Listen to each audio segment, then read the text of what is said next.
आज की कहानी का शीर्षक है सूप का सूप। तो चलिए कहानी शुरू करते हैं।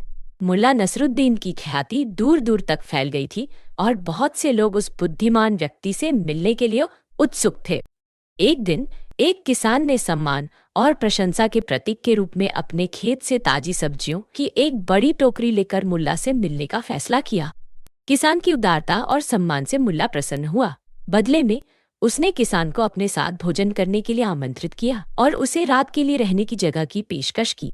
किसान ने मुल्ला के घर पर शानदार भोजन और आरामदायक रात्रि विश्राम का आनंद लिया। अपने गांव लौटने पर किसान मुल्ला नसरुद्दीन से मिले आतिथ्य के बारे में बात करना बंद नहीं कर सका। उन्होंने मुल्ला की दयालुता और उदारता की प्रशंसा करते हुए अपने पड़ोसियों के साथ अपना अनुभव साझा किया। कुछ दिनों बाद मुल्ला के दरवाजे पर दस्तक हुई। जब उसने उसे खोला तो देखा कि बाहर एक मुस्कुराता हुआ जोड़ा खड़ा है। महान महोदय, हमने आपकी दयालुता के बारे में अपने पड़ोसी से सुना, वह आदमी जो आपके लिए सब्जियों की एक बड़ी टोकरी लाया था।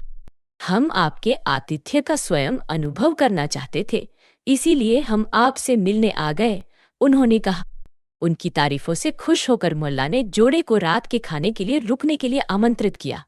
उसने उनके लिए भव्य भोजन तैयार किया और उन्हें रात के लिए ठहरने की जगह भी दी। यह जोड़ा अगले दिन भरपूर भोजन और आराम के साथ चला गया और मुल्ला की उदारता के बारे में बात और भी फैला दी। एक हफ्ते बाद लोगों का एक समूह मुल्ला के दरवाजे पर पहुंचा। उन्होंने कहा, हमने अपने दोस्तों से आपके अद्भुत आतिथ्य के बारे में सुना है। हम उस आदमी के पड़ोसी हैं जो आपके लिए सब्जियों की टोकरी लेकर आया था। मुल्ला को एहसास हुआ कि उसके आतिथ्य का फायदा उठाया जा रहा है और उसने फैसला किया कि अब इसे खत्म करने का समय आ गया है। उन्होंने मुस्कुराते हुए अपने घर में नए मेहमानों का स्वागत किया और उन्हें रात्रि भोज की पेशकश की। अतिथि मुल्ला के प्रसिद्ध घर पर बने भोजन की उम्मीद करते हुए उत्सुकता से बैठ गए। उन्हें आश्चर्य हुआ जब मुल्ला ने उनमें से प्रत्येक के सामने गर्म पानी का एक कटोरा रखा।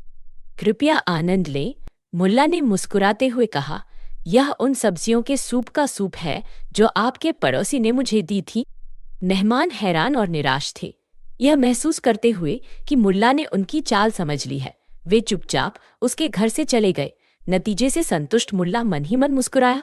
तो दोस्तों, इस कहानी से हमें ये सीख मिली कि किसी की भी दयालुता और उदारता का गलत फायदा नहीं उठाना चाहिए। हालांकि मेहमान नवाज होना जरूरी है, लेकिन यह पहचानना भी उतना ही जरूरी है कि लोग कब उस आतिथ्य का फायदा उठाने की कोशिश कर रहे हैं।